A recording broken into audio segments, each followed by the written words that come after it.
yavuze ati urancyuye uransohoye Imana iguha umugisha. Wowe ku ijambo yakubwiye bwa mbere? ni ukuri simbyibuka pe, nibuka ko yari yishimye gusa, ariko nta nubwo nashobora no kuryibuka kubera hari abantu ba famiye ye, ku buryo nibo babanje kumuramutsa, njye nabanje nareba gusa. Amaze kuramutsa ba famiye ye bose, nanjye ndaza ndamubwira ngo pole. Reka murenda habi tumuveho toujours, reka tujye mu rubanza kandi urimo urubanza rw'umusore uri mu myaka 34, 2023 azafite 35, Bwana Ishimwe Dieudonné. Uri mu rubanza urubanza ruvugwa cyane, ni urubanza kandi urimo nk'umunyamategeko. Ni urubanza rushingiye ku buhamya, ni urubanza rufite inyito y'icyaha ivuga ngo gukoresha indi mibonano mpuzabitsina ku gahato. Ni urubanza rurimo abatangabuhamya bagera kuri 4. Rwa rubanza rusubitswe inshuro 2 kuva rwatangira kuburanishwa mu mizi. Rwaraburanishijwe, rurapfundikirwa, rurongera kandi rurafungurwa. Abanyarwanda bakeneye kumenya ubundi mu buryo bw'amategeko, ni ibintu bidasanzwe kuba urubanza rwaburanishwa hagashyirwaho itariki yo kurusoma, tariki ya 28, niko byari byavuzwe, bihaye igihe cy'ibyumweru 3. Mu cyemezo cyo gusoma hakaza ahubwo agapapuro kavuga ngo no, ntabwo rugisomwe, turashaka gutega amatwi abatangabuhamya nk'urukiko. Ubundi ibyo bintu birasanzwe, niba bisanzwe byateganyijwe mu kahe gaka k'amategeko. Itariki ya 23 ukwezi nta kundi no Ugushyingo umwaka wa 2022 uri gusatira ku musozo. Mu Gifaransa ni Novembre, Cyongereza ni November, mu Giswahili ntabyo nzi ariko turi muri East Africa. Ngewe nitwa Jean Paul Nkundeneza. Kuri uyu munsi twahisemo gusura Maître Kayijuka Ngabo mu kiganiro cy'umwihariko. Imirongo migari nta yindi, turitse ku manza, ntabwo tugiye mu buvuzi cyangwa mu buhinzi. Ni umunyamategeko Maître Ngabo. Twishimiye kukwakira mu kiganiro cy'umwihariko twakugeneye Maître. Murakoze. Ikaze mu kiganiro cy'umwihariko. Murakoze cyane Jean Paul. Twahera kuri profile yawe. Ninde tugiye kuganira, ufite uburambe bw'imyaka ingahe muri aka kazi k'abanyamategeko? Winjiye muri baro ryari y'u Rwanda? Nitwa Kayijuka Ngabo. Muri baro y'u Rwanda mazemo imyaka 8. Usibye ko na mbere nari umushinjacyaha mu gihe cy'imyaka nka 20 hari. Na mbere yaho nabaye mu avoka kuva muri 1995 kugera muri 1999, nabwo nari mu avoka w'abasirikare. Tujya tuvuga ngo Maître Ngabo yabaye umushinjacyaha mu rukiko rwa gisirikare ari major, ubu ni retired, nibyo? Nibyo. Yes. Ukunda kuburana izihe manza? Hari imanza nshinjabyaha, hari imanza z'ubucuruzi, hari n'imanza za civile zisanzwe, yewe n'iza divorce. Uba mu kihe gisata cyane? Hafi ya zose ndaziburana, ariko cyane cyane izi z'inshinjabyaha, ariko n'izindi turaziburana, usibye zimwe na zimwe ntakunda kuburana. Kiza divorce sinya nkunda kuziburana. Reka duhere ku rubanza waraye utsinze by'agateganyo. Nabwire tunafasha abanyarwanda tubabaze mu by'ukuri, cyangwa se tukubaze kondisiyo zahawe umukiriya wawe Bwana Murindahabi Diogene, umuyobozi wa IPRC, wari umaze igihe ari mu maboko y'ubushinjacyaha kuko yari yararigewe urukiko mu ifunga n'ifungurwa. Mu by'ukuri yafunguwe hisunzwe iki? Kondisiyo yahawe ni zihe? Yarekuwe by'agateganyo, yarekuwe burundu? Kuko ndibuka muburana mwaravuze muti no, turifuza ko yarekurwa. Urukiko nurubona ukundi ruzamurekure by'agateganyo, ariko nurutayibona ukundi ruzamurekure burundu. Yarekuwe by'agateganyo birumvikana. Yakekwagaho iki? Yakekwagaho icyaha cyo kunyereza umutungo. Okay. Mu byaha 4 bose baregwaga kuko ryari itsinda ry'abantu 19. Ibyaha byinshi bigera kuri 4, ariko we by'umwihariko yaregwaga yakekwagaho icyaha cyo kunyereza umutungo. Ntabwo ari ubwa mbere utsinze imanza nkaswe n'izi ziba ziri muri detention. Urubanza rw'uyu mukiriya wawe mu by'ukuri rwari rwubatse mu ihe condition? Yari mu cyiciro cy'abaregwa bemera, akaba yari mu cyiciro cy'abaregwa bahakana? Ntabwo yemeraga icyaha yaregwaga, ntabwo yemeraga ibyaha yaregwaga. Ishusho y'urubanza waburanaga n'ubundi ko ari detention kandi yarekuwe by'agateganyo yari yihe? Ishusho ntabwo ndi kumva isura yarwo. Donc isura no kuvuga iki, kuko ni ikibazo. Yaregwaga icyaha cyo kunyereza umutungo wa leta wuhe? Okay. urumva yari umuyobozi wa IPRC, niwe wari principal. Hari rero ibintu byagiye byibwa muri kiriya kigo mu bihe bitandukanye. mu bihe bitandukanye, bimwe byibwa n'abasekirite. Ubwo rero biza gutuma bamenye ko hari ibintu bimwe byagiye byibwa, baza gukora iperereza.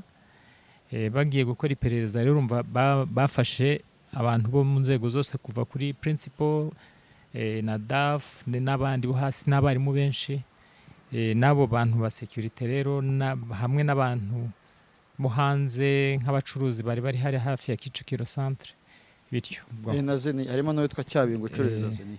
Ariko we kuri principal kubimureba bamuregaga ibintu bibiri.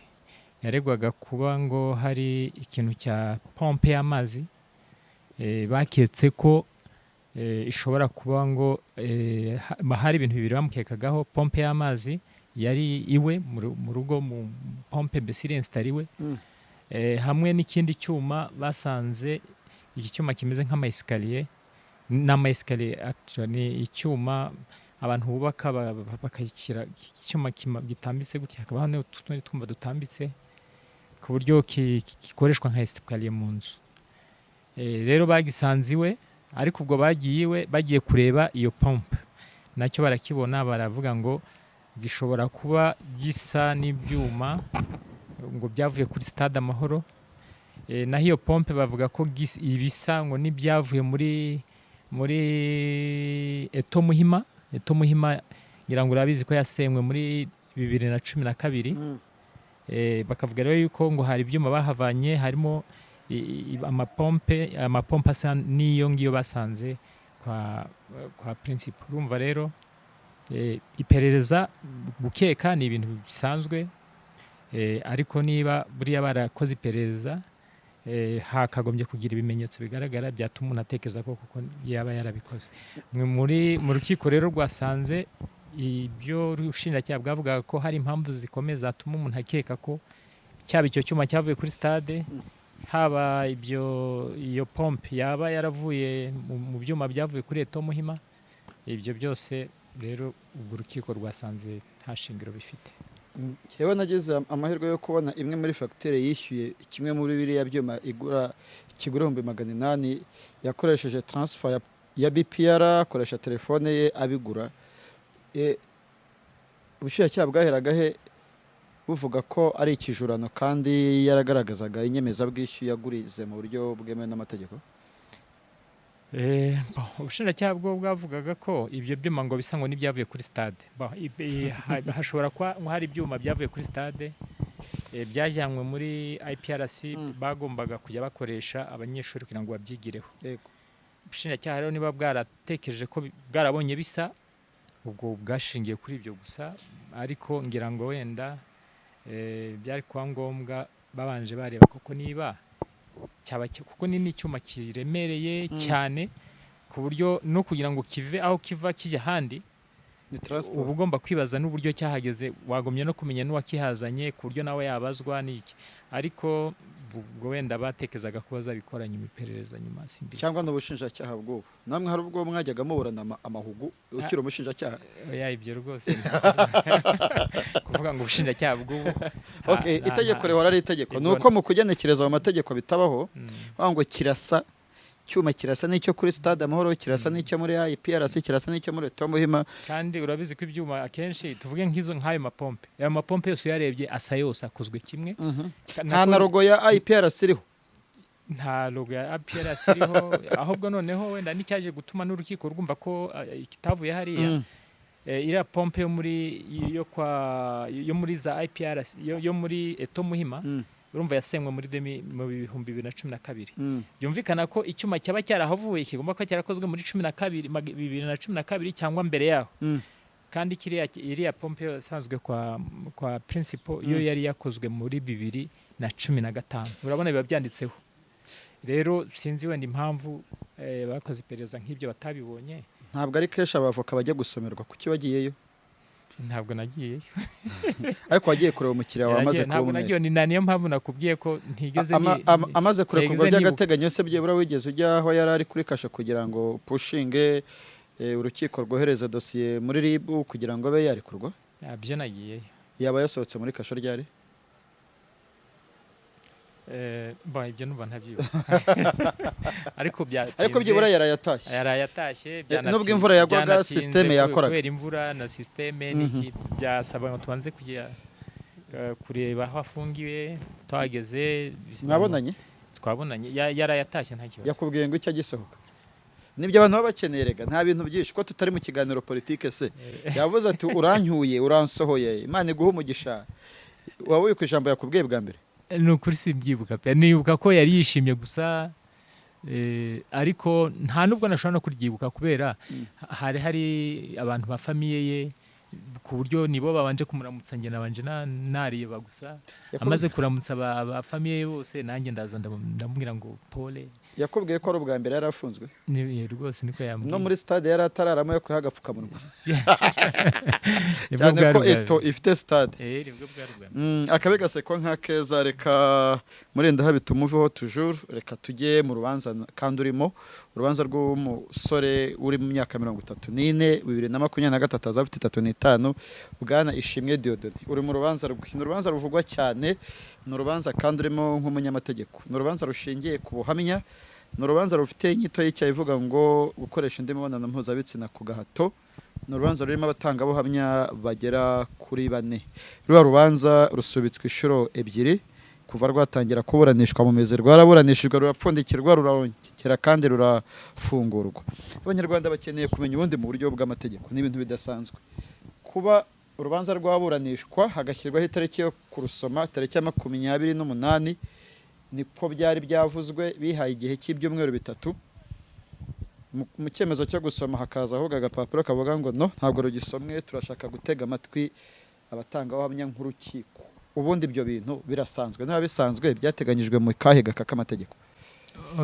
Jean Paul, sinzi ibyo urubuze kumaza kuri iyi dosiye ariko kuri yo byo mu buryo bw'umwihariko ndagira ngo tugire icyo tubanza twumvikana. Nta kibazo. Urubanza rwari urukiko rwemeje ko urubanza ruba mu muhezo.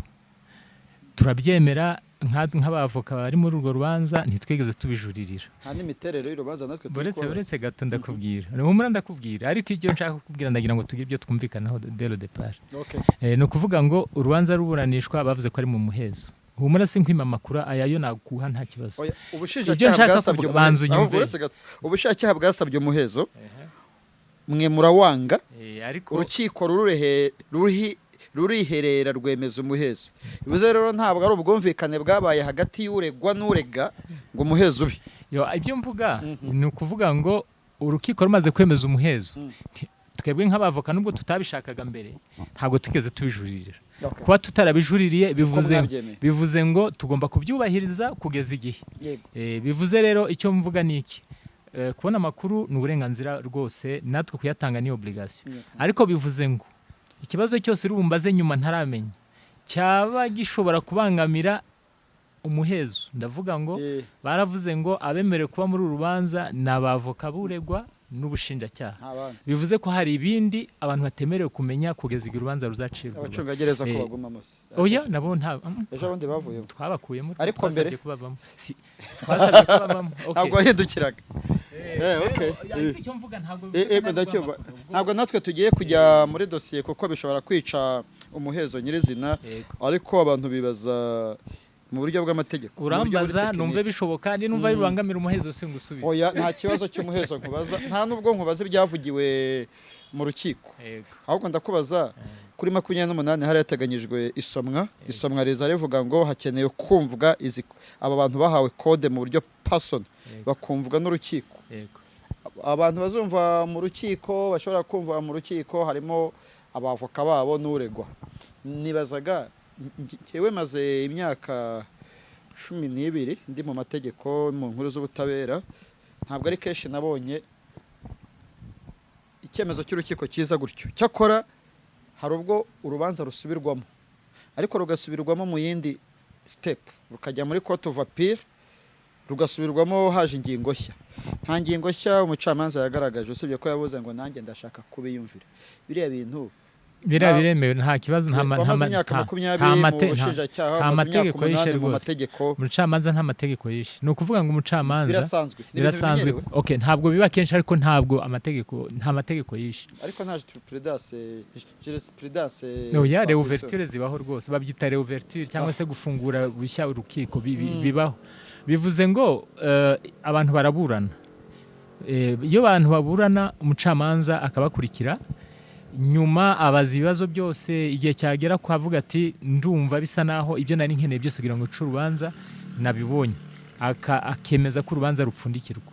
Iyo igihe kigeze agatangira nko guca urubanza yiherereye, noneho hari yashobora gusanga hari nk'akantu atasesenguye neza, akabona adashobora guca urubanza ngo atange ubutabera busesuye, ako kantu atakamenya kandi yaramaze gupfundikira urubanza. Ubwo icyo gihe cyakora arongera agasaba akagafungura urubanza bundi bushya. Gupfundura urubanza ni ibintu bisanzwe rwose.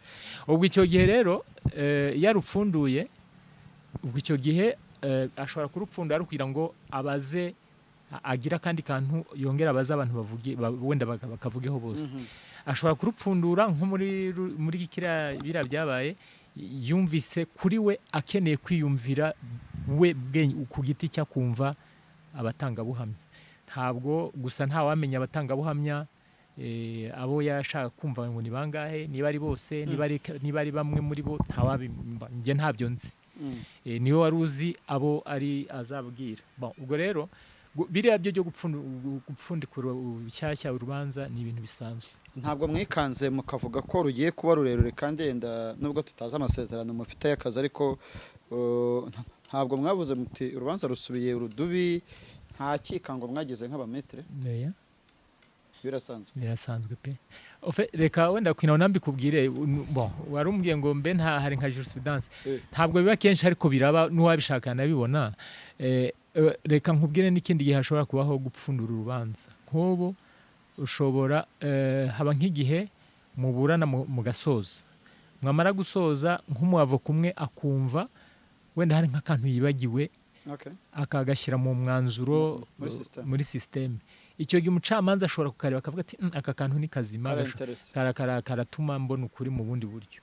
Ubwo icyo gihe rero umucamanza ntabwo yemerewe gushingira urubanza kuri cya kintu cyagiye muri systeme nyuma kandi kitagiweho impaka.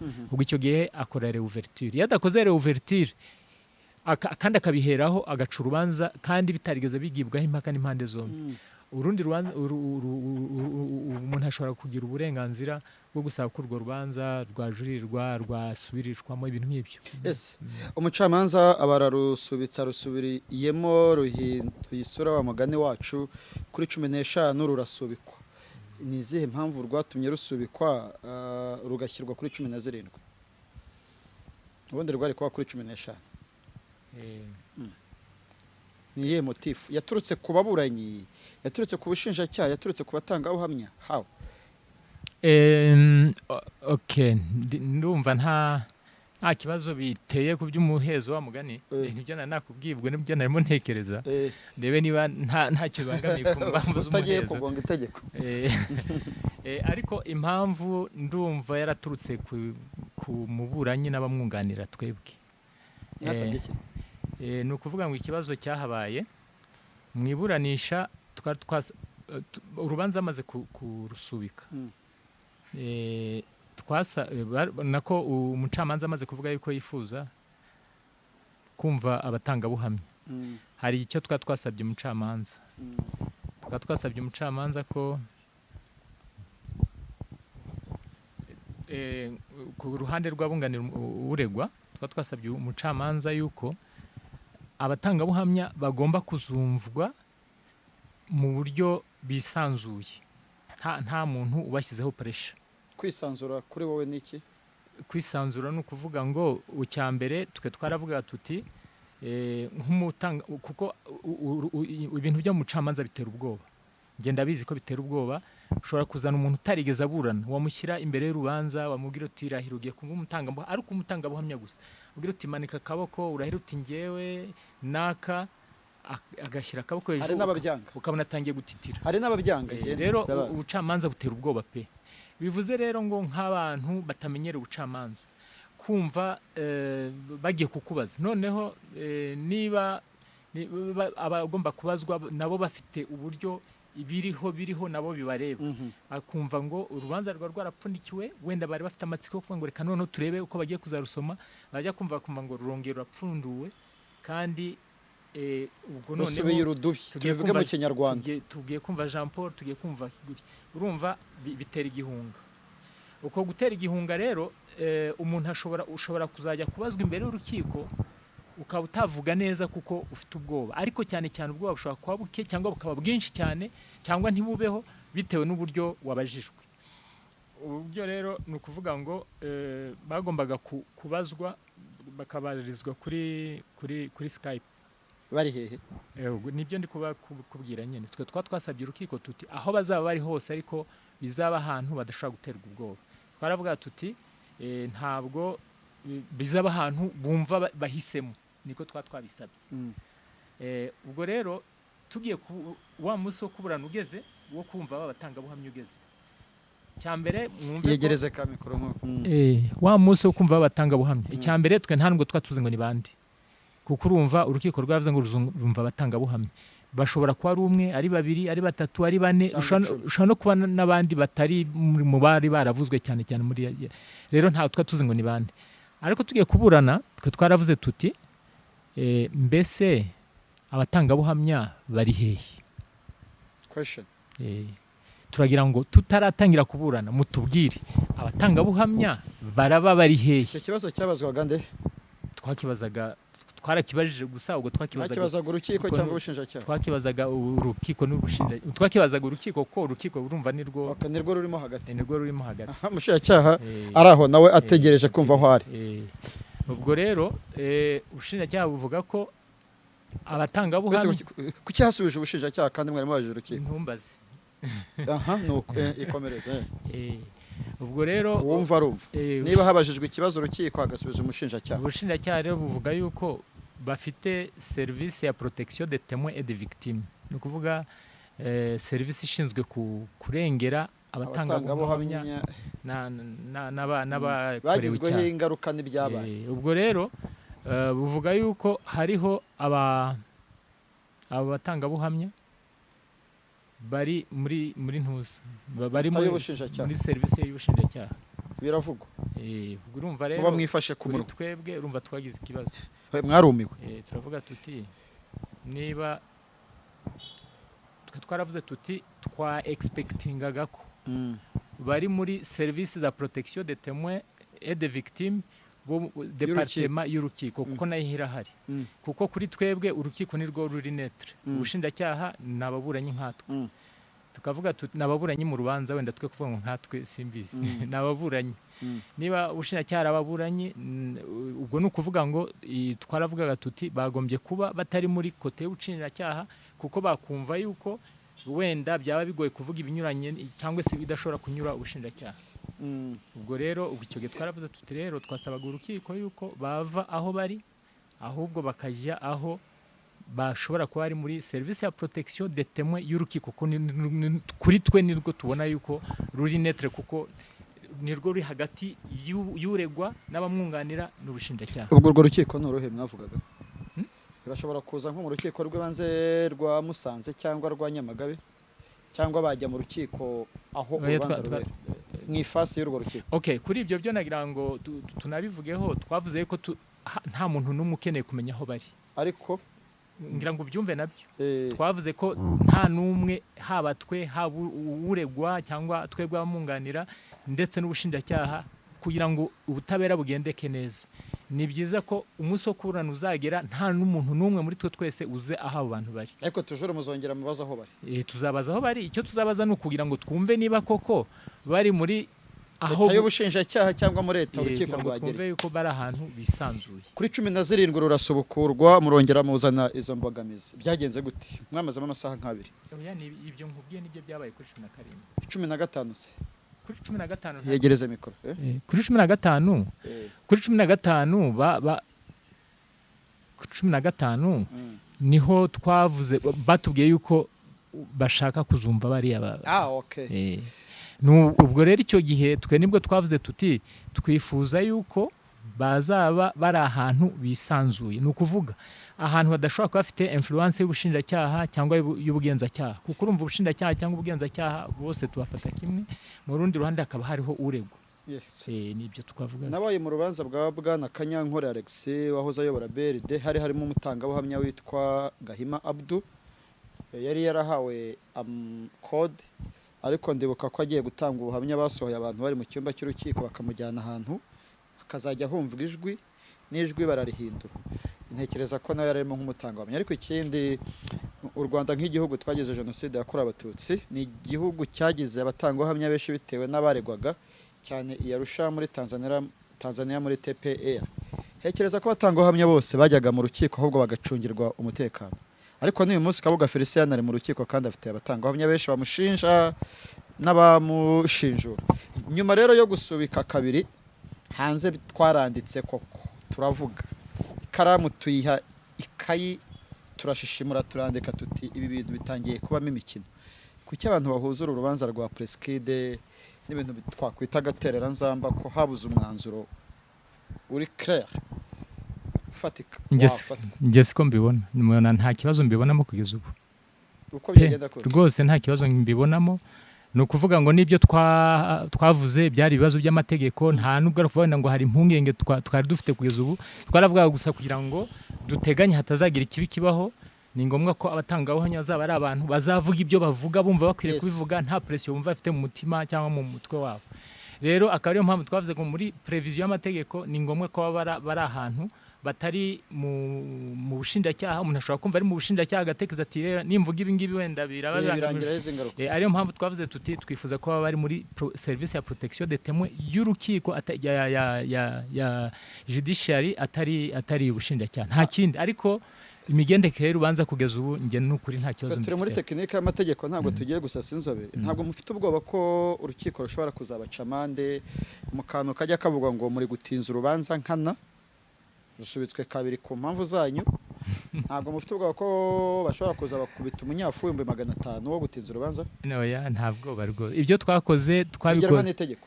Umva, ibyo twakoze umutima nama wose ndumva twarabikoze mu buryo bugamije kugira ngo habeho ubutabera buzima. Kuko ibyo yakoze aba yarabikoze mu rukiko rugasanga yarabikoze yazabihanirwe, ariko niba atarabikoze afite kugira ngo arenganurwe kandi bigende neza. Ni muri iyo context twabikoze, ariko nta bwoba binteye pe. Harabura amasaha atageze kuri 48 ngo urubanza rusubukurwe. Nanone ntihaboneka izo mbogamizi, rukongera rugasubikwa, bizacura iki? Ntabwo ndumva bitaba. Ariko hari ubwo umucamanza avuga ngo uko byagenda kose ruzaba. Ako kantu yageze akavuga twigendera. Urumva nawe yagomba kubivuga gutyo ko nta mpamvu ko urubanza rukomeza gutinda, kandi nawe ndatekereza ko expectingaga yuko ibyo yategetse bigomba kubahirizwa. Yategetse ko noneho bazaba ari muri services za protection de témoins z'inkiko. Urukiko rwari rwose rushobora kurwibanze, rushobora kwa haute cour, rushobora kwa cour d'appel, rushobora kwa cour supreme, mfa ko ari muri judiciary gusa. Ariko kandi twemeranije twese yuko ntawe ukwiriye kumenya aho abatangabuhamya bari, baba twebwe, baburegwa, baba n'ubushinjacyaha. Rero ndumva umucamanza nta mpamvu yatekereza ko ibyo yategetse bitazubahirizwa. Rero kuvuga ngo ubutaha wenda ngo ngo bibaye, nge numva ntabwo numva nteganya ko bizaba pe. Itariki 5 mwaburanye mu mizi, urubanza rumara amasaha 7. Ubushinjacyaha bwagize umwanya wo gusobanura imikorere y'icyaha gikekwaho Ishimwe Dieudonné alias Preskid. Ahabwa umwanya wo kukireguraho, muramwunganira mu ngingo z'amategeko, muraburana koko. Twe tujya twitsa ngo mwaburanye umuhenerezo, kwa kundi muburana umututu. Wabibwiwe n'iki utaruhari? Nari impari kuko mwasohotse saa 10:30 nkwaka interview rayinyima, Maître Nyemba rayima. Nagumye ku muryango shaka kureba amasaha urubanza rumara. Mwese mwagize igihe cyo kwisobanura no kwiregura, ndetse habayeho n'igihe cyo kumva abo batangabuhamya ibyo bagiye babazwa, haba ari muri RIB no mu bushinjacyaha. Ariko uravuga ngo abatangabuhamya, nge sinzi ngo abatangabuhamya nabahe. Ntabwo nanjye mbazi. Ariko iyo urubanza rurimo humvuga cyangwa se umushinjacyaha asobanura abatangabuhamya babajije, nta nubwo tugiye kujya mu byo basobanura ubushinjacyaha, ahubwo turibaza hari ikintu gishya cyitezwe cyavugiwe muri RIB n'abatangabuhamya bahawe kode n'ubushinjacyaha gishobora kuzavugwa kuri uyu wa gatanu mu gihe kitarenze amasaha 48 ari imbere? ibyo byo ndumva simbizi, ntabwo numva icyo kibazo nyumva pe. Reka tubarize rubanda, reka mbarize bamwe mu banyarwanda mpagarariye kuko ndi intumwa ya rubanda. Nta kibazo rwose, bipfa kuba bitari bubangamire bubangamire umudepite mu buryo burofisho, ariko bipfa kutabangamira ya principe y'umuhezo. ntabwo umuhezo si mubangamira. Abantu baribaza, abatangabuhamya bafashe igihe cyo kumvwa na RIB, cyo kubazwa na RIB, babazwa n'ubushinjacyaha. Umushinjacyaha yegeranya ibimenyetso aregera urukiko, urukiko narwo rutari ko turashaka natwe kubiyumvira. Hashobora kwitegwa ubuhamya bushya butigeze buvugirwa muri izo segiteri ebyiri, RIB na porosegita y'ubushinjacyaha. Cyane cya mbere, icya kabiri, hari abatangabuhamya bashya bashobora kuzaza gutya dumburi bakisanga mu rubanza. Nibyo nakubwiye, urukiko nirwo ruzi icya mbere, nirwo ruzi abatangabuhamya bazabazwa baribo. Urumva harabiswa abatangabuhamya muri rubanza rwari mu muhezo. Twe turabazi, wenda simbizi mu buryo bwawe, wenda nawe urabazi ntumbaze. Natwe dutera inzuzi tukabamenya. Ariko icyo nagira ngo nkubwire nuko abatangabuhamya, igihe umucamanza yavuze ngo agiye kongera gusubukura urubanza yumva abatangabuhamya, ntabwo tubizi niba abiswa abatangabuhamya muri uriya muhezo twaburanye bazabazwa bose, cyangwa niba hazabazwa bamwe muri bo, cyangwa niba hazabazwa n'undi muntu utari muri bo. Ko nabyo birashoboka, umucamanza nuzi icyo azabaza. Natwe kugeza ubu ntitukizi.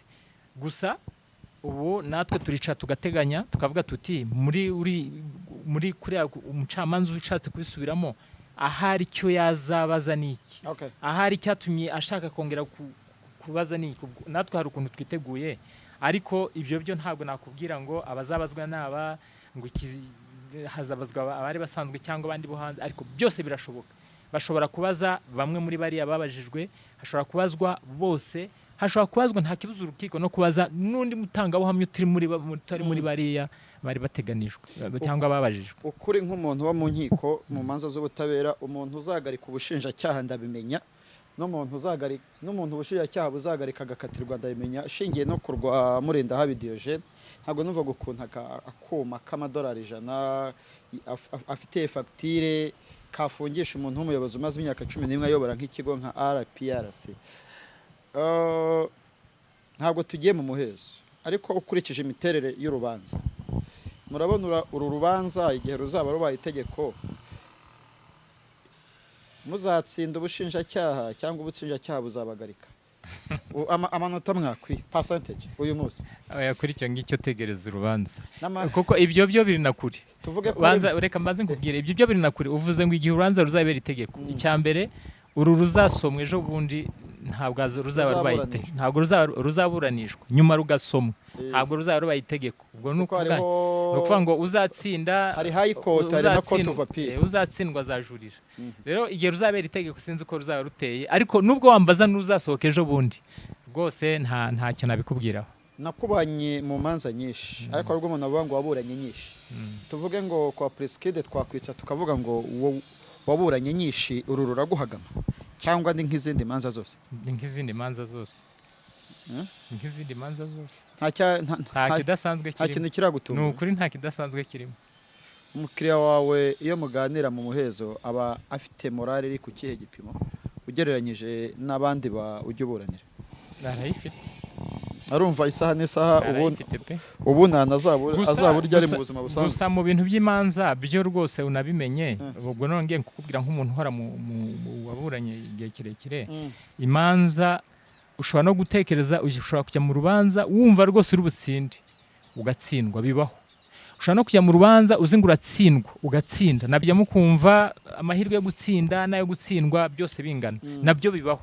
Rero kujya muri izo pronostic, kujya muri izo probabilité, ndumva n'ukuri nta nicyo bimaze.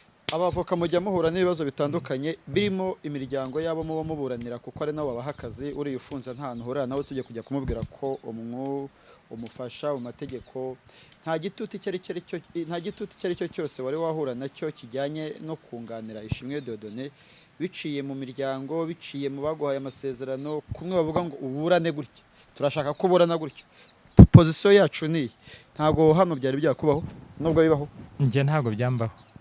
wahita wikura mu rubanza. rwose biroroshye, byaba ngombwa nkagusubiza n'amafaranga yawe, ntabwo njya mburana ibintu ntemera. Rwose njya mburana ibintu uretse umuntu yarakoze icyaha kandi hari ibimenyetso bigaragaza ko yagikoze, agusaba kukiburana ugihakana kandi nawe wumva yari kuburana yemera, uvamo. Hari urubanza uravamo muri iyo kondisiyo? Yego. Okay. Rwose ubyumve, nta rubanza njya mburana ntabyemera. Gusa wenda icyo dukwiriye no kumva nuko mu manza zose akenshi njyewe mbere yo kuburana urubanza mbanza numva urubanza rw'umuntu akambwira ibyo aregwa nkabireba, akakwishyura yamara kumbwira oya ntabwo njya nsaba consultation, mbanza numva umuntu nakumva urubanza rwe nkumva ndi burujyemo nkagira n'icyo mumarira, ubwo icyo gihe nkamubwira nti urubanza numva narujyamo, niko nkora. Hari umuntu uragira inama akabyanga? Cyane. Nibo benshi. Umva hari n'uwanyase dosiye arambwira ati umva nayo madosiye ufite yagumane. Ati nta nubwo yagarutse ngo n'amadosiye ayagire.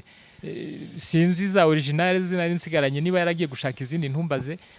Yarambwiye ati umva niba udashaka kubikora nkuko mbikubwiye rwose genda nzashaka abandi bavoka. Bibaho. Preskede yakubwiye ko ari iki cyamugoye ageze muri gereza n'uburyo yadapta umunsi kundi nko mu kiriya we? Cyambere nuko ntabwo yumvaga gufungwa byaramutunguye. Bwari ubwa mbere. Bwari ubwa mbere ariko byaramutunguye. Rero birumvikana ariko ibindi nibisanzwe. Hari isomo amaze gukuramo? Sindabimubaza. Abantu bitega iki kuwa gatanu? Tuzaburana ubundi urubanza rurangire, bumva bazumva abatabangaho hamya bazumvwa, hanyuma urukiko rugende kwiherera, ubwo bazatubwira itariki urubanza ruzasomerwa, nta kindi. Ukurikije imyitwarire kandi ndumva ruzaba rwose. Ukurikije imyitwarire yanyu mwese, ababuranira, uregwa, ubushinjacyaha n'urukiko na public, mubona urubanza rwitwarwa gute muri rubanda? Imyitwarire. Ibibazo byawe bimwe ntago mbyumva rwose, nk'icyo ntago numva icyo bivuze. Okay. Nk'urugero murabizi ko dufotora urubanza, ariko bati nk'abacungagereza bati no nubwo byemewe nta gufotora, donc hakabamo conflict. Batumuhezo urabaye igice kimwe kikagumamo kugeza ubwo abantu batera agatoki bati ariko nabariye nibavemo bakavamo. Ruri mu manza zagustabinze ukurikije umuvuduko abanyamakuru ko babashyushye bameze gutya? Umva nge rwose ndarubaza, kuri nge nta rubanza rusa n'urundi. Okay. Nta rubanza rusa n'urundi, ariko wenda kuri mwe biba byashyushye, ariko kuri nge n'urubanza nk'izindi rwose. Uburanye imyaka 8, hari urubanza wigeze uburana ubonamo akarengane gakomeye urarutsindwa kandi ubona ugomba kurutsinda? Ntabwo tukubajije nyirarwo, ariko byibura tubwira umwaka, unatubwira urubanza rwakoroheye ukavuga uturinda rutsinda, unatwibutsa niba wibuka urubanza waburanye bwa mbere ubwo wakuragamo impuzankano za gisirikare winjiye muri baro, niba utari ufite ubwoba nubwo wari uvuye muri militaire. Ngo iki? Urubanza waburanye bwa mbere uje muri baro ntabwo wari ufite? Urarwibuka? Wararutsinze? Ntabwo narwibuka.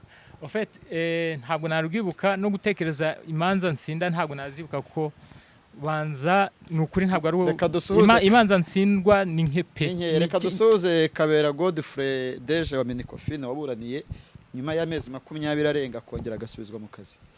Nizere ko uru rubanza rwa Kabera ari twarwita ko ruri successful mu manza umaze kuburana muri iyi myaka. Nibyo nakubwiraga, nk'ubejo nandi gutekereza imanza naburanye muri uyu mwaka. Inyishu warazitsinze? Nta nubwo ari inyinshi, wanza nta na rumwe natsinzwe pe. Ubutumwa burasohotse ubwo na Kide yumve ko uzagarika ubushinjacyaha. Hari urubanza waburanye ubonamo akarengane, kuko bikunda kuvugwa akarengane? Ntabwo byabura. Hari ndumva nko mu myaka 8 maze, hari urubanza rumwe numvise harimo akarengane. Ntabwo naruvuga, ariko icyanshimishije nuko rwaragiye ruragenda ubu mu karengane barusubiyemo. Hari inzitizi wari wagira iyo usuye gereza iyo ari yo yose, nta nubwo ari nangombwa Nyarugenge prison? Bamwe mu banyamategeko bavuga ko bagorwa n'abacungagereza baba bari kuri gereza by communication, bagapezanya, akenshi bafana akantu gato nk'akantu kitwa telefone, urayisiga sinyisiga. Nibyo nenda kukubwira. Ugasanga baragonganye. Wowe experience ufite tutazi, donc nyuma yaho izi ngamba zigiriyeho wari wapezanya n'urwego rwe hose rwa gereza? Ntabwo nigeze ngirana ikibazo n'inzego za gereza, ariko ntabwo ndagirana ikibazo n'inzego za gereza Mm. ariko bitavuze yuko nta byambabaje. Ariko nyuma yaho waganira nabo kuko ngewe iyo ibintu bimbabaje nsanga urwego nkababaza abakubwira ukumva nabo bafite ukuri mu kuri kwabo. Wenda bikaba bisaba ngo inzego zabanze zihure zirebe uburyo ba balancing hagati y'inyungu z'impande zombi. K'ikibazo cya telefone, nk'ikibazo cya telefone dosiye akenshi muba muzifite muri telefone by PDF ni ukuvuga ngo yaba amategeko uyafite muri telefone. Hari n'igihe uretse n'ibyo urumva turabavoka, niba ngiye gusura umuntu muri gereza ya Nyarugenge hari abandi ba client nabo mfitiye amadosiye batari Nyarugenge bari buze kumpamagara kandi baba bakeneye feedback kuri ku bintu kumbaza aho dosiye zabo zigeze. Urumva rero niba njya Nyarugenge kenshi ko mfite abakiriya benshi bafungiyeyo, umuntu akampamagara ejo akambura, ejo akampamagara akambura, ejo akampamagara akambura, birangira bigaragara ko metre runaka ari umunyangeso yafashe dosiye ariko ntaboneka kandi wenda ariko ubwo icyo gihe iyo urwego rwa gereza runyemera kwa mfite telefone yanjye bakambwira bati kayijuka telefone ntuyikoreshe, ntufotore, ntuyihe umufungwa ngo avugane n'umuntu cyangwa yinjize muri gereza. Ubwo icyo gihe njyewe ubimbwiye gutyo nabyubahiriza, nta muntu umbwiye uti amategeko ya hano telefone yigumane, ariko umucungagereza ntuyimuhe, umufungwa ntuyimuhe ngo ayivugireho kandi nawe ntufotore, ntugire n'ikintu ufata. Ibyo bimbwiye njye kubyubahiriza biroroye cyane, ariko ntabwo ariko bimeze ku bantu bose. Hari bamwe badashobora kubyubahiriza nubwo byaba bimeze bityo. Abo rero batuma wenda ushobora kubwira, yego ndavuga niba hari hari abavoka wabwira uti telefone ntufotore, agafotora, ntuyihe umufungwa akaba yayimuha. Kuba rero wenda hari abo byigeze kubaho gereza ikakubwira, kuko njye nagize umwanya wo kureba ba directeur b'amaprizo, nkabwira nti koko ko turi abanyamategeko, turi abavoka, turi abantu tukwiriye kuba turi suppose kubahiriza amategeko, ni gute mwumva mugomba kutubuza kugira telefone hano? Mwatubwiye amategeko agenga imikoreshereze yayo hano, ariko nibura natwe ntimutubangamire. Njye nagize umwanya wo kureba directeur barenze umwe. Nyuma rero Nyarugenge barwa na Auguste noneho bakakubwira bati impamvu twafashe icyo cyemezo dore hari umuntu umwavoka witwa X yatanze telefone bayivugiraho, bavugana n'abantu hanze kandi bitari ngombwa. Reba umuntu witwa X Y yafashe telefone arafotora ibintu. Urumva rero kuba rero haraba barenze ku mabwiriza, inzego za gereza zigafata ibyemezo nanjye bimbangamiye, kuko hari mugenzi wanjye wagize ibyo yangiriza, haraho bigera nkabyumva bikambangamira bikambabaza, ariko hagati aho inzego za gereza niza baro zitarumvikana zitaricarana ngo zibone solution kuri icyo kibazo, ngomba kubahiriza ibyo urwego rwa gereza iyo bari muri RIB no mu bushinjacyaha telefone muzijyanamo. Tuzijyanamo nta kibazo.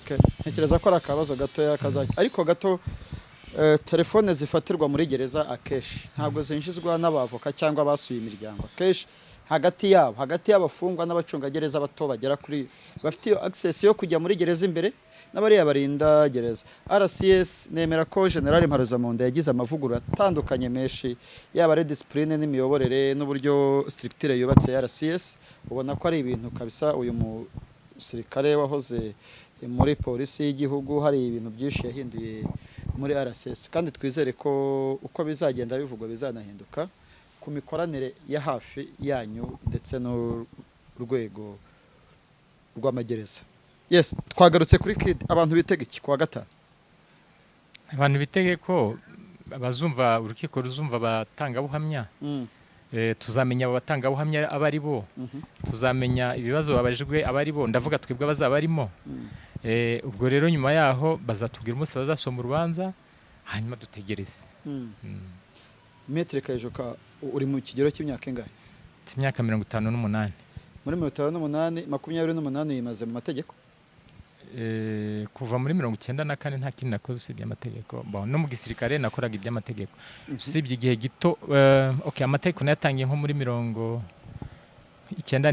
Mbere yaho nari muri gendarmerie ariko nabyo byasaga n'amategeko. iyi secte iyi domaine y'amategeko uyu munsi nibwo iri kugira valeur. Sintekereza ko muri iyo myaka byari bishyushye nk'ubu ngubu kubera iterambere gari ibyaha gare akazi. Mu by'ukuri abanyamategeko bakunda kuba n'abanyigitsure kuko bagendera ku mategeko kandi iyi faculté y'amategeko ni domaine yanyu murimo. Mu kanya twavugaga ibikwiye gukemuka kugira ngo imikoranire yanyu na RSS igende neza. Ni iki gikwiye gukemuka kugira ngo bamwe mu banyamategeko havemo abitwa abakomisiyoneri bita ko bahuza abakiriya n'abacamanza, bamwe bitwa abakomisiyoneri. Komisiyo mu mategeko ujye bumva mu rugaga rwanyu ikintu cy'ubwesikoro kijya gikunda kutubahiriza cyane amasezerano. Nkavugana na metre, nkavugana na kabine ya Kayeju Kangabo, ariko iyo tariki akaba afite imanza 8 nkabona kuri tugeze mu rukiko funze nkahakaza undi mwavuka. Ibyo bintu mubikemura mute iyo mubiganireho hagati yanyu? Kandi kumva ikibazo kirimo ibibazo byinshi ra cyane. Baza kimwe kimwe. Okay. Komisiyo abakomisiyoneri baba mu bavoka n'ababiti kuko urumva hari ibintu bavangavanze. Abakomisiyoneri b'abavoka ibyo biravugwa, ariko kuvuga ngo umuntu afite imanza zabaye zingahe akohereza abandi numva ari ibibazo bitandukanye. Okay. Abakomisiyoneri baba mu bavoka hagati yanyu n'ababitirira iki cyo kizarandurwa. Uravuga abakomisiyoneri kuvuga ngo hari umuntu uje gufasha umucamanza gutanga ruswa. Ariko hari n'umwavoka uherutse gutabwa muri yombi wabwiraga umukiriya we ko agomba kumuhuza n'umucamanza akamugira umwere kandi yaraburanaga mu hubu. Yego. Yarafunzwe, yaburaniwe na Maître Bayingana Janvier ni wamwunganiwe umwavoka.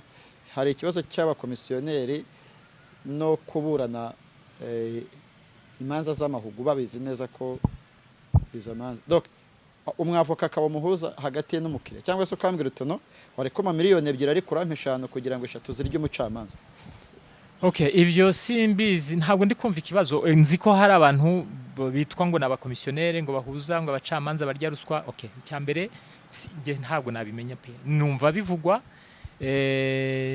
ntabwo nzi ngo bikorwa bite, ariko nzi ko bishobora kuba ari byo,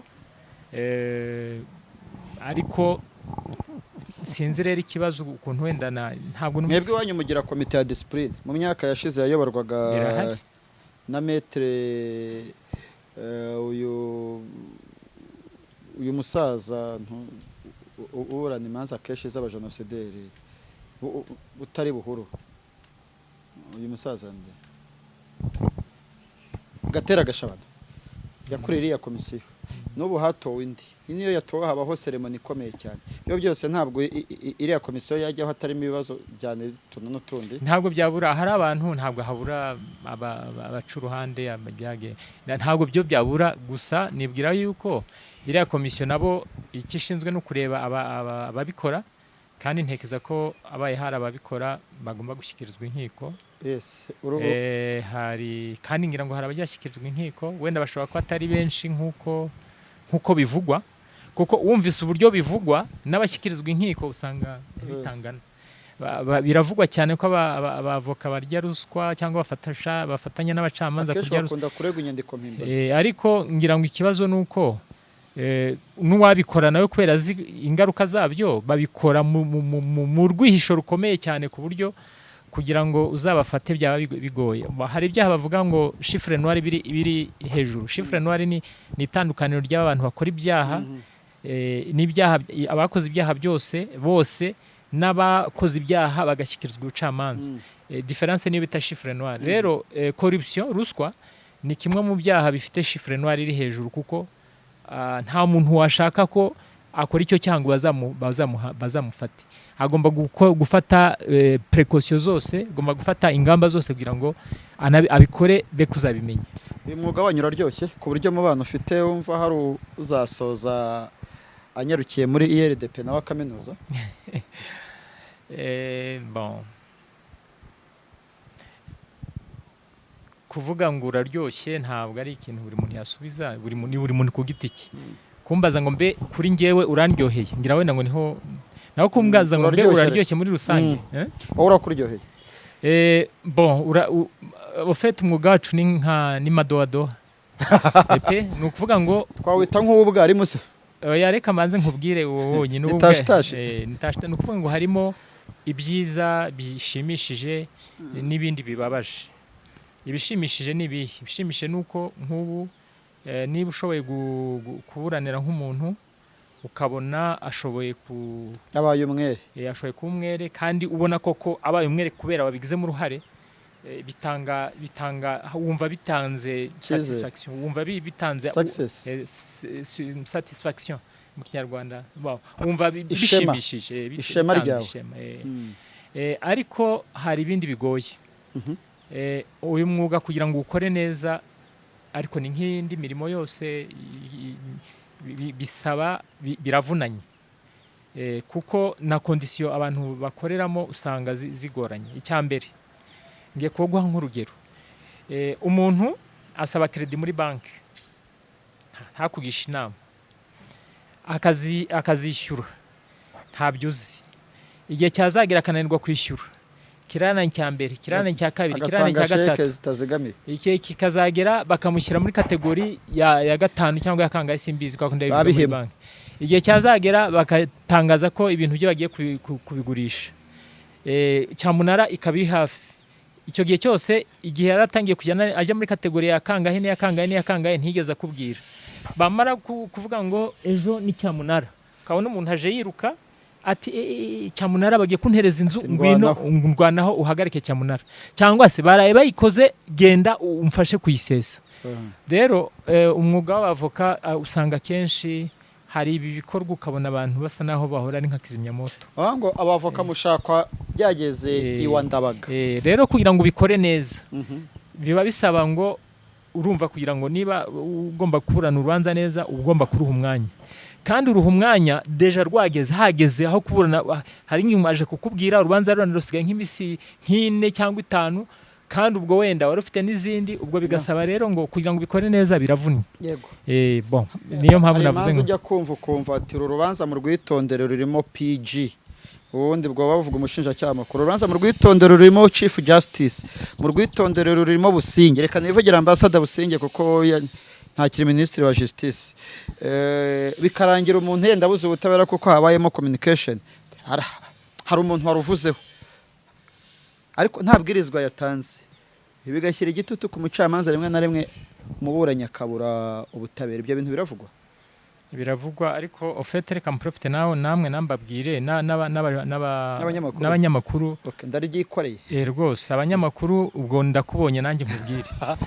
Abanyamakuru usanga nabo bafite bihera muri societe nyarwanda muri rusange. Ugasanga abantu baravuze ibintu bakabishyushya. Abanyamakuru namwe mukamurateruye noneho mukabigira binini cyane. Ariko nk'ubu tuvuze ko muri ahabi yarafunzwe n'akamashini k'amazi, twaba tubidramatije cyangwa twaba tubivuze nk'umunyamakuru? Icyo gihe uvuze inkuru nyayo. Nibyo tuvuga. Ntabwo ari byo muvuga gusa. Hapo natinye.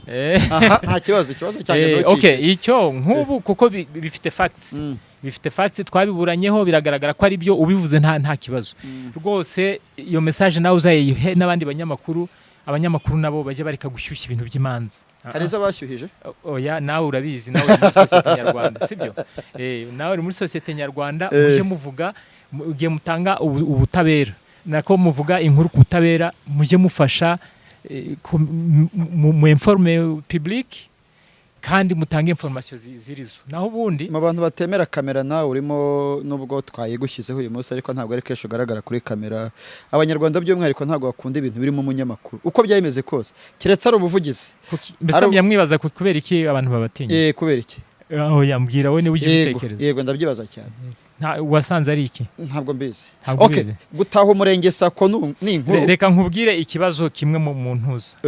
Hari ukuntu ugeze mu cyiciro cy'amasaha y'ukuri. Ni ukuvuga ngo abantu bose bagiye baba professionnel, ibintu byaba byiza.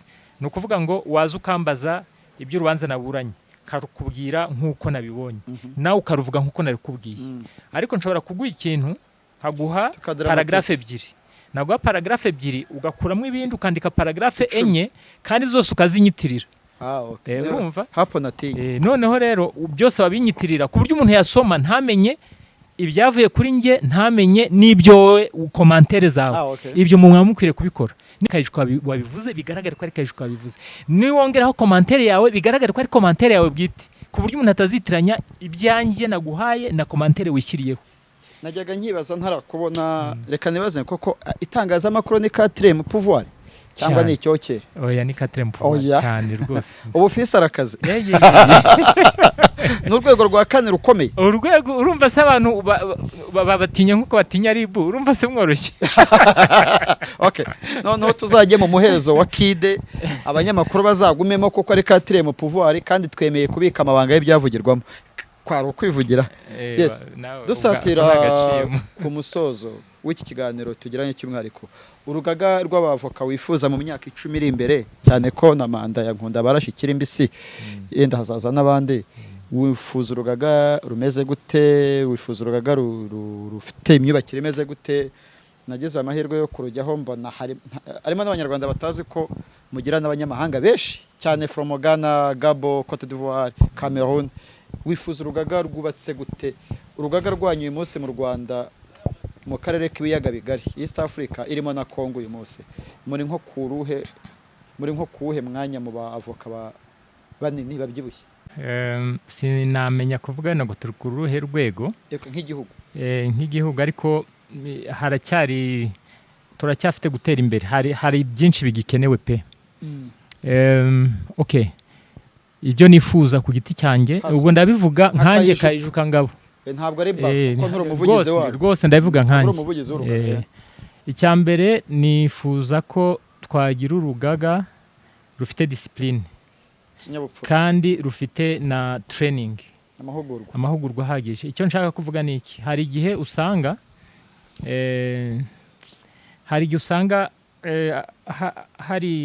harimo ikibazo cya sinzi niba ari ukubera reka duhere kuri discipline bya training ndabigarukaho. Kuri discipline ngira ngo twagiye tuvuga ibintu bya discipline kwa kundi abantu bavuga ngo hari bamwe batanga ruswa cyangwa bakaba komisioneri bo gutanga ruswa. Ibyo biba bifite aho bihera. Urabona iyo bagiye muri recruitment iyo bagiye gufata akazi muri leta abantu bakora ibizami. Ni ukuvuga ngo nugiye gufata akazi muri private sector yindi isanzwe abantu bakora ibizami. Bivuze rero ngo iyo abantu b'abanyabwenge bagira gutya ukabona inzego za leta zirabafashe bakaba abajuriste bo mu nzego za leta. Rero ugasanga rimwe na rimwe hari igihe kubera umwuga w'abavoka wo uri liberal nta limitation. Ni ukuvuga ngo umuntu wese utarakatiwe n'urukiko yemerewe kujya muri baro. Ubwo ho urumva ushobora no gukora ikizamini rimwe ukagitsindwa ukazongera ugasubiramo ukagitsindwa ukasubiramo wenda ugakora nka gatatu niba wenda ufite intege nke ufite intege nke nukora ikizamini kabiri bwa gatatu uzagitsinda. Kandi wenda gukorera permise byabizame bakora sinzi niba wumvise ibyo mvuze ngo ni ukuvuga ngo muri recruitment hari igihe usanga nk'abanyamategeko abantu bafite bize neza cyane bakaba bafite ubumenyi buhagije nko muri za droit commercial muri za business law niki ashobora kugira gutya nka Beneri kamufata nk'umunyamategeko wayo akagira gutya Berdi kamufata nk'umunyamategeko akagira gutya kuko urumva inzego kubera inzego za leta habaho recruitment. Iyo habayeho recruitment the best nibo bagenda kubera aribo bagenda rero urumvikana yuko harabatsindwa babandi batsinzwe kandi iriya post itazagaruka. Ariko nko muri baroho ushobora kugerageza uyu mwaka watsinda umwaka utaha ukagerageza watsinda umwaka utaha ukagerageza amaherezo ubuzageraho nawe ugatsinda ukabona akazi. Rero bivuze ngo akenshi hari igihe kubera baro iri open ni ukuvuga ngo abantu benshi wavuga ko ari nka rubanda bose harimo abantu b'inzego zose kudepoza nta izindi kubera harimo abantu b'inzego zose harimo n'abantu b'inzego zose ku buryo hashobora kubonekamo abantu bafite discipline hakaba bafite discipline nkeya byose nabyo birashoboka. Ntabwo bimeze nko mu nzego za leta kuko mu nzego za leta urumva haba hariho akayunguruzo gakomeye. Rero ikintu numva nifuza muri baro ni uburyo hajyaho za institution cyangwa se hajyaho mekanisme zituma abavoka dufite baba ari abavoka bafite discipline kandi ari abavoka bafite training zihagije. Muri iyo domaine rero numva nifuza ko byazagera igihe tugira za specialisation.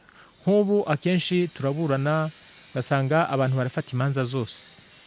Wenda ushobora kuvuga uti imanza zimwe na zimwe sinzaziburana kubera conviction personnelle cyangwa kubera nkuko nakubajije icyiciro cy'imanza burana dutangira. Ariko ntekereza ko nitugeraho nka cabinet ikindi ntekereza nuko twagira ouverture kuri monde yo hanze ku buryo muri cabinet muri baro yo mu Rwanda haboneka amakabine menshi ahagarariye nk'amakampani yo hanze ashobora kuhagarariye nk'ibigo mpuzamahanga. Nk'ubu bakavuga bati organisation internationale runaka iri specialize mu bintu bya technologie, dufite umuavoka mu Rwanda uri specialize muri ibyo amateka ajyanye nabyo akaba ari focal point wabyo nk'imanza z'abagizweho ingaruka na jenoside. Ibyo byose ubwo rero ndumva ari ibyo ngibyo. N'imyaka ngayo ubona byatwara 5 tubihe 5 n'icumi tubihe imyaka 10. Reka mvuge uko nyine no mu itangazamakuru hakwiye kubamo abantu bispecializa mu nkuru z'ubutabera byarinda ako kajagari kose. Umuntu araza ati mbazaniye amakuru nkuye ku muhanda street ari kuvuga n'urukiko cyangwa akaza ati akaba arafata amafoto akaba donc uko wakumva ngo cyangwa yaba ari kuvuga urukiko akavuga ngo ni parike, ari kuvuga parike akavuga ngo ni urukiko. Hari na kesho bakora ngo ni urukiko rwa Kigali. Ari no kuvuga ngo rwa rukiko rw'ubucuruzi kuko rwahoze kera urukiko rukuru baterwa urukiko rw'ubucuruzi. Amahugurwa yarakenewe ku mpande zose. Tugushimiye twaba tugiye kure y'ukuri. Murakoze.